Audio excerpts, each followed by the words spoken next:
De miarahaba antsika rehetra indray a. Androany tsika de hianatra hamorona site web miaraka amin'ny PHP sy ny MySQL. Alohan'ny zavatra rehetra de mba misy fampahafantarana kely ny mpampianatra. Ny tenako zany a de ao anatiny ny Renfo prestataire na service informatique. Zany hoe misy olona mandondona ao aminay hoe mba hanamboary logiciel zay a de anamboaranay, mba hanamboary site web zay a de manao zay, se déplacer koa zay manao maintenance. Fa ankoatrizay rehetra zay a dia mampianatra izahay. Misy cours en salle, misy à domicile, ary misy cours gratuit ohatr'izao a zaraina amintsika rehetrarehetra. Zay zany a mombamombanay. Ny PHP, io zany aloha ny idirantsika voalohany a, ny atao hoe PHP. Ny PHP a de langage de programmation anankiray ahafahana mamorona site web dynamique. Ny langage de programmation indray a dia fitambarana code maromaro, misy soratra maromaro eo a, ahafahana mibaiko ordinateur. Ohatra hoe tiantsika tenena le ordinateur hoe mba miafficheva bonjour, de tsy amin'ny teny malagasy ianao no miteny an'izay a, fa amin'ny langage de programmation. De affichenao le bonjour. Ohatra ozy izy ianao hoe manova calcul ohatr'izao a, de affichenao. De nilazontsika teo hoe ahafahana mamorona site web dynamique le izy. Misy karazany roa zany ny site web, misy ny statique ary misy ny dynamique. Ny site statique raha tsotsorina de site iray foronina amin'ny HTML sy ny CSS. Tsy misy enregistrement anaty base de données am'le izy. Ohatra hoe avy any ianao zany visiter an'le site de te s'inscrire de tsisy an'izay zany le izy ohatra. De rehefa te hanova ny contenu de le code source mihitsy no ovaina, alaina mihitsy le code zany de ovaina zany. Tsy misactualiser irery zany le site statique. Zay zany izy raha tsotsorina. De ny site statique moa de ilaina amina présentation na orinasa ohatra, manao présentation fotsiny, hoe misy hôtely kely de manao présentation ohatr'izay. Ary ny site web dynamique indray a de misy interaction amina base de données, misy fifandraisana amina base de données. Ohatra hoe tonga avy andray ianao mivisiter site de afaka misinscrire, afaka mifandefa message amin'ny namana. Ohatra Facebook zao site web dynamique, de misactualiser irery le izy, fa tsy mila ovaina ny code. De rehefa samy hafa araky ny visiteur zany ny page miseho eo. Ohatra hoe Rakoto no miseho connecté a, de mombamomba ny Rakoto miseho eo. I Rabe miseho connecté de mombamomba ny Rabe no miseho eo. Zay zany site web dynamique.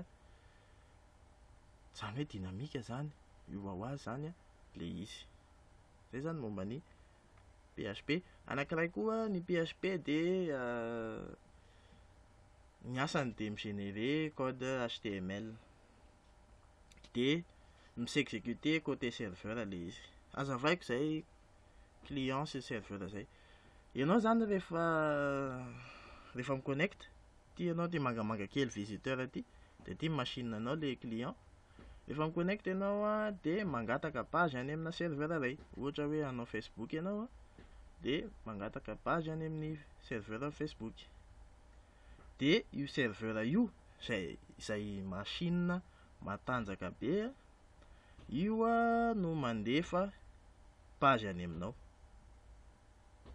Amelena ny page zany ianao, satria ianao nangataka de nomeny amelena ny page.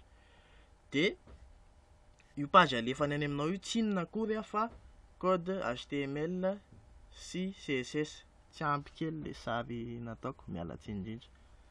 Code HTML CSS no averiny any amin'le client, de le client zany mi-interpréter an'io de misy page miseho eo. Zay. dia amin'ny alalan'ny PHP no andefasany an'izay. Ny PHP zany a script côté serveur dia le HTML CSS teo a côté client le izy, zany hoe client no manao azy. Iny HTML ihany moa zany no tena alefany client zany a no manao azy. Zay. Dia ankoatr'izay a mandefa code JavaScript any amin'le client ihany koa io a serveur io PHP io. Arak'ilay resahako teo a dia côté serveur ny PHP.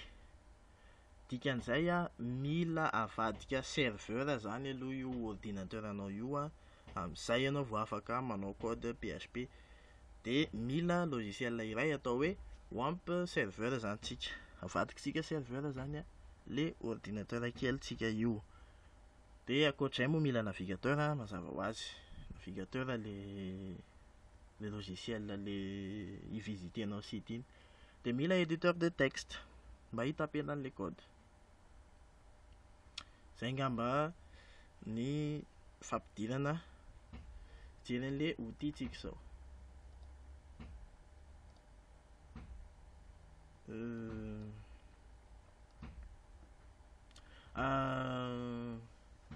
Alohan'ny rehetrarehetra dia manasa antsika hivisiter ny page Facebook ny Info a.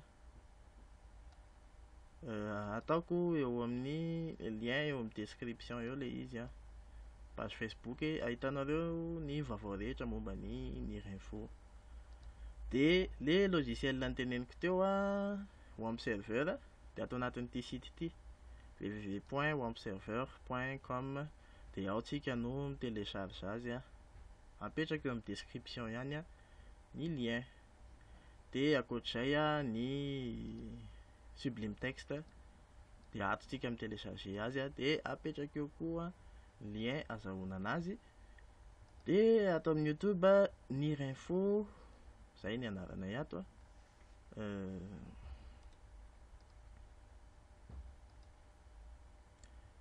Raha ohatra hoe entinareo mahita an'ireo zavazavatra ireo a dia tapenareo fotsiny ny Info.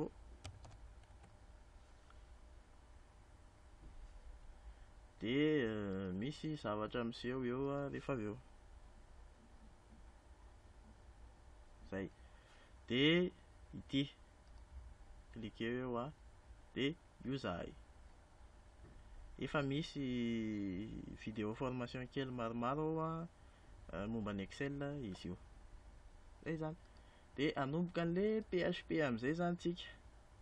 Dia nenaha le outil rehetrarehetra ireo a efa installé daholo a.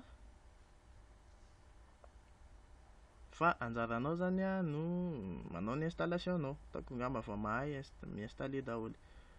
Double cliquez eto amin'le Sublime Text. Dia io nisy page kely, misy soratra kely a natao teo aloha teo. Dia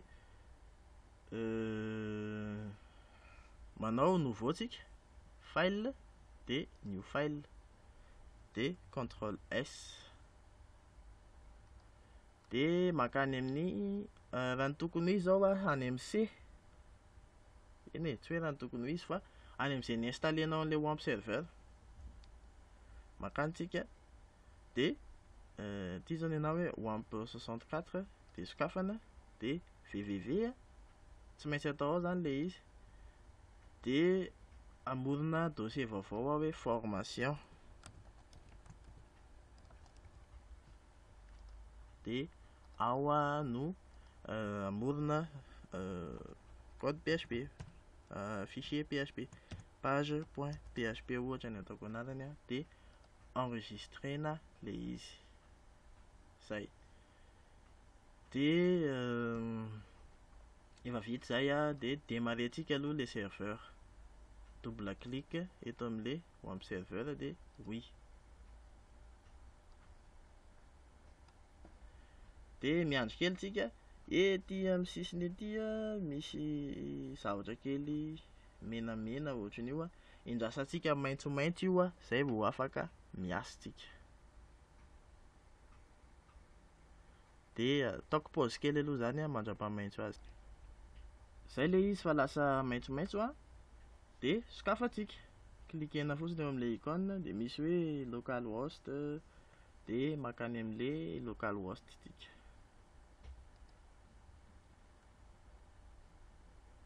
Zao. Dia misy hoe formation io dia makany amin'ilay formation. Klikena eo. Ndraindray izy manao erreur ohatran'iny dia tapy eo misy hoe localhost/formation. Zay dia io le page .php mifoloantsika ty.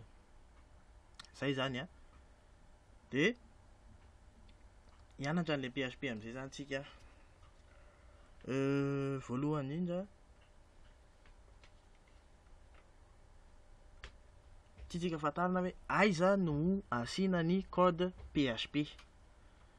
Dia ny code PHP dia afaka apetraka any amin'izay tianao rehetra. Any amin'izay tianao rehetra mihitsy ho iaho. Sika HTML aloha eto HTML tabulation. Asitsika titre kely mon site. Tsy adino le encodage meta char7 UTF-8 iny dia afaka atao any amin'izay tianao rehetrarehetra le code PHP. Ohatra hoe atao amin'ilay head. Atao amin'ilay head atao ambony dia ataontsika ao le PHP. Dia ny manao azy dia tapeo le PHP dia tabulation dia to dia mipoitra.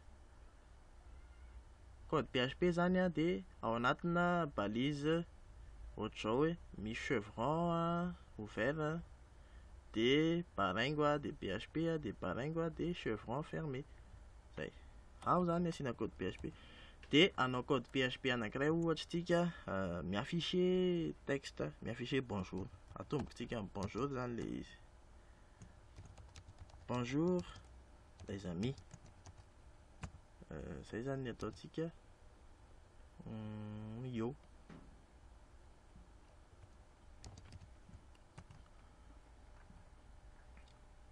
Dia miafficher texte amin'ny PHP dia echo bonjour. Echo dia tenenina eo le texte anao. Dia idirantsika amin'izay atao amin'ilay page.php dia misy hoe bonjour les amis eo. Misy an'io affiché eo zany. Zay. Dia ty zavatra ataoko ty dia tsy mety ty. Fa ny tiako aseho anareo dia afaka asiana code eo. Tsy tokony hanoratra eo zany tsika fa anatin'ilay body. Zao. Zay zany ny tokony nataontsika. Fa ny tiako ambara fotsiny dia azo asiana code eo ohatra hoe no déclaration na variable tsika na ohatra zany Zay. Fa tsy tokony hanao affichage eo tsika. Zay. Dia izy tsika migénérer code HTML io zavatra io dia afaka mampiditra code HTML ato tsika.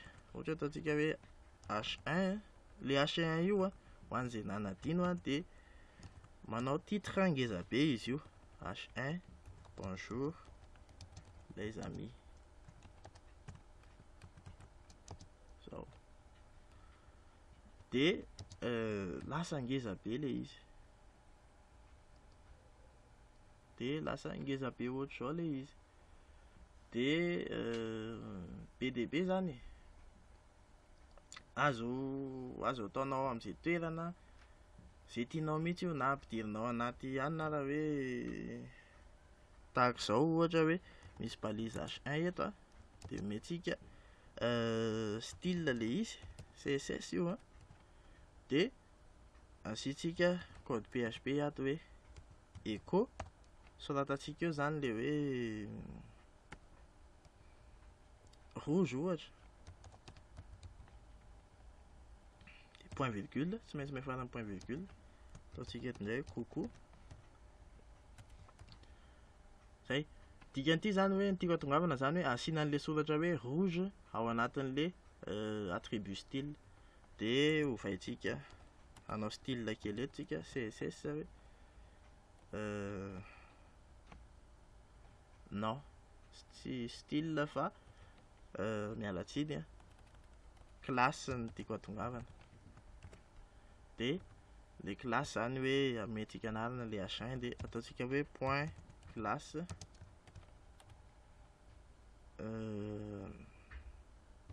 background rouge. Adiniko noho ny teny a, mialatsiny raid azafady. Adiniko noho ny teny hoe mila mahay HTML sy CSS tsara ianao vao manaraka an'ity cours ity. Efa misy cours HTML CSS namboarinay ihany a, de mbola hozaraina amintsika zao. De raha actualisena zany io a, de manome zavatra ohatr'izao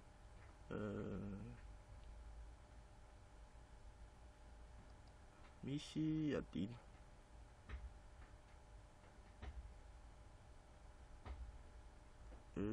point, non tsy point classe fa point rouge.